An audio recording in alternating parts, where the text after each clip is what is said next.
Orang yang mampu memahami ayat ini, menunaikan salat di waktu fajarnya dengan semangat fajar, Allah akan muliakan hidupnya, Allah akan bebaskan dari kefakiran, diberkahi kalau punya jabatan, diberkahi kalau punya harta, dan ditutup hidupnya dengan husnul khatimah, ditampakkan surganya sebelum wafatnya. Jemaah sekalian, mengapa kita harus menunaikan salat subuh? Mengapa di dalam Al-Quran dari 5 waktu salat hanya subuh yang diberikan 2 nama dan disebutkan langsung di dalam Al-Quran dengan sumpah? Dan mengapa dengan itu semua para sahabat Nabi sampai berebut untuk menunaikan salat subuh dan berjamaah di masjid, sehingga seorang sosok sepuh yang bahkan matanya sudah tidak bisa melihat, Abdullah bin Abi Ummi Maktum radhiyallahu ta'ala anhu, itu sangat ditekankan oleh Nabi ketika berkonsultasi meminta kelonggaran dalam menunaikan salat subuh. Jadi beliau ini ahli masjid, jeda satu salat ke yang lainnya sering i'tikaf, maghrib ke isya ditunggu sehingga nanti saat pulang itu bisa telah sempurna menunaikan jamaah. Zuhur ke asar ditunggu, tapi subuh tidak mudah karena matanya oleh Allah ditutup dari perbuatan maksiat. Ini sering saya tampilkan bahasa halus ini untuk mengarahkan pada diksi yang sering manusia katakan buta. Saya lebih melihatnya sebagai anugerah Allah yang matanya ditutup dari peluang maksiat sehingga ringan hisabnya di akhirat nanti. Anda bisa bayangkan jarak rumah ke masjid itu tidak terlampau dekat, mata tak bisa melihat. Masjidnya jangan dibandingkan dengan al-musabbihin, jauh dari kemegahan. Tiang-tiangnya hanya pelepah kurma, atapnya itu daun-daun kurma yang kalau panas pasti kepanasan sampai ke dalam, kalau dingin pasti kedinginan, kalau hujan pun itu basah. Karena di antara hadis tentang Lailatul Qadar dalam Sahih Muslim itu, di antara tandanya Nabi melihat dalam mimpi ketika sujud, bangkit dari sujud dan salam, itu terlihat bekas-bekas bagian tanah di keningnya. Konsultasi pada Nabi SAW, ya Rasulullah, aliyya rukhsah, atau kama qala, ya Rasulullah, boleh enggak saya diberikan toleransi untuk sholat subuh aja? Bisa enggak saya tunaikan di rumah? Kondisinya punya over, mata sulit melihat, pendamping tidak dimiliki, jarak ke masjid juga tidak terlampau ideal. Boleh enggak diberikan keringanan saya sholat di rumah? Nabi tidak langsung membenarkan, tapi juga tidak melarang. Yang paling menarik adalah Nabi mengonfirmasikan dengan satu isyarat panggilan salat. Nabi menyampaikan, au kama qala, atasma'ul adzan, engkau masih mendengar azan tidak? Maka beliau menjawab, bala ya Rasulullah, ya saya dengar. Dan ingat, azan itu panggilan konfirmasi iman yang langsung dibuka di Al-Quran itu dengan kata iman dan menggunakan adatul hasri, huruf pembatas innama. Quran surah ke-8 ayat kedua, innamal mu'minuna alladzina idza dzukirallahu wajilat qulubuhum. Orang beriman itu gampang kata Allah mengukurnya. Ciri pertamanya, kalau kita ingin mengetes dan melihat apakah kita masih punya iman, kata Allah, coba dengarkan ketika disebutkan nama Allah, diperdengarkan di telinga kita. Dalam bahasa Arab telinga itu disebut udhun, jamaknya disebut azan. Jadi azan itu bukan sekedar panggilan untuk sholat, tapi azan itu sekaligus diperdengarkan di telinga kita untuk mengonfirmasi apakah dalam perpindahan waktu setiap hari itu, lihat desainnya, setiap perpindahan waktu dalam sehari, subuh baru bangun tidur, pindah ke siang, pindah ke sore, menjelang malam, sampai menjelang tidur, diperdengarkan di telinga kita apakah masih ada getaran iman tidak dalam jiwa kita. Maka ketika disebutkan nama Allah, idza dzukirallahu, kalau diperdengarkan disebutkan nama Allah, Allahu akbar, Allahu akbar, itu otomatis kalau imannya ada, getaran itu muncul. Dan itu beda. Tidak sama getarannya dengan getaran cinta misalnya. Beda dengan getaran ketika orang Medan di jalan lihat polisi razia tuh. Lain. Allahu akbar, Allahu akbar, ya Allah, sudah azan. Nah, itu getaran iman. Atasma'ul adzan, kata Nabi, apakah engkau masih bisa mendengar adzan? Bala ya Rasulullah, saya dengar. Perhatikan kalimatnya. Madumta tasma'ul adzan fa'addiha fil masjid. Selama engkau masih bisa mendengar adzan, berusahalah optimal agar mampu menunaikan subuh itu berjamaah di masjid. Jadi Pak Jamal, gerakan subuh berjamaah itu termasuk sunnah yang dilestarikan sejak era Nabi. 15 abad yang lalu, itu sudah Nabi kuatkan tentang gerakan subuh berjamaah. Pertanyaannya kenapa? Belum pernah dengar kan gerakan zuhur berjamaah? Ya. Ini Ustaz Dul di Aceh punya Masjid Arafah khusus untuk subuh. Saya tadi tanya, kenapa nggak ada zuhur Mina, asar Muzdalifah, subuhnya Arafah? Kenapa ada subuh berjamaah?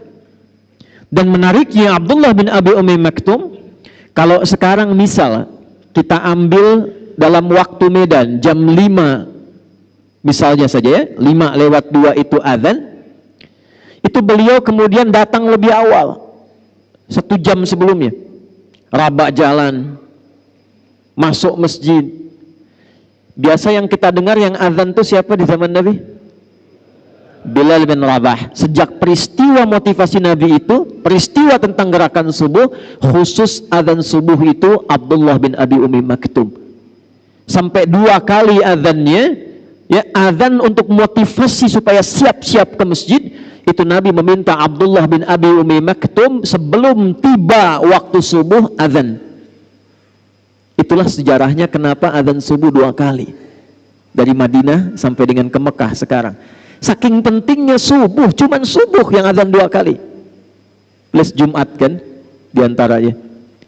Tapi yang di era Nabi terjadi itu, di era Nabi itu subuh.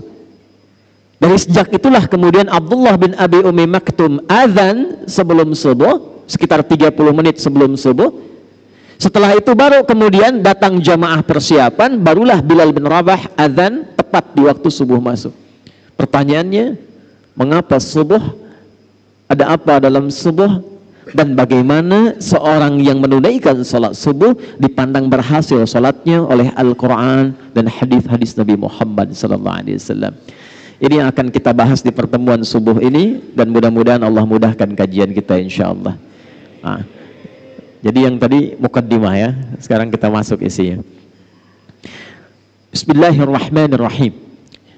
Semua ibadah yang kita tunaikan, baik itu salat, zakat, puasa, umrah dan haji, di dalam Islam menariknya itu semuanya ada maknanya. Bukan bacaan biasa, bukan gerakan biasa, dan bukan nama biasa. Kita ambil langsung dalam salat. Ini bukan dari takbir sampai salam, sekedar gerakan, bacaan, salam, tutup, selesai. Salat itu tidak hanya sampai situ, tapi ternyata dari semua gerakan dan bacaannya itu punya makna. Dan dengan makna inilah Nabi bimbing sahabat-sahabat utama sampai mereka jadi orang hebat di zamannya, di semua profesinya.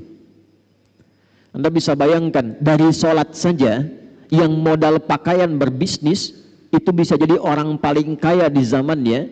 Yang saat kami riset secara serius, itu Abdurrahman bin Auf saja dikonversi ke masa kini, asetnya itu sampai 72.000 triliun dari sholat. Itu hanya mengamalkan makna berdiri. Amr bin As itu membawa rombongan dari Afrika Utara, jalan dari Mesir, Libya, Tunisia, Maroko, Aljazair sampai ke Syam di Syria. Itu semua tempat yang dilewati, tidak ada perang, tidak ada paksaan, masuk Islam, dan dahsyatnya bukan sekedar masuk Islam, tapi tempatnya maju dan berperadaban. Sampai Afrika Utara itu jadi provinsi di masa Musa bin Nusir, gubernurnya Musa bin Nusir, provinsi, pangdamnya Tariq bin Ziyad, dan dengan kehebatan itu dari Iberia, Andalusia, Spanyol, Portugal, cuma datang minta bantuan, dikirim panglima pada saat itu dengan beberapa pasukan, itu bisa yang paling dahsyat membangun Spanyol, membangun Portugal, Iberia, Andalusia, sampai punya peradaban 7 abad. Itu dari sholat. Anda bisa bayangkan. Dan dahsyatnya, semua nama yang melekat pada sholat itu bukan nama biasa. Kenapa subuh namanya? Kenapa fajar? Kenapa siang bukan sholat nahar? Padahal siang bahasa Arabnya nahar. Kenapa sholat zuhur? Kenapa sore bukan sholat masa, tapi sholat asar? Kenapa maghrib bahkan isya? Isya itu kan sholatnya malam. Kenapa bukan sholat lail, tapi sholatul isya? Dari 5 ini kita ambil 1 saja karena kita ada di waktu subuh. Hari ini kita akan ungkap nama subuh dan fajar. Jemaah sekalian, salat subuh ini menjadi menarik karena 2 namanya, dan cuma satu-satunya dari semua salat yang 5 waktu disebutkan dengan 2 nama dalam Al-Quran, dan keduanya menggunakan sumpah.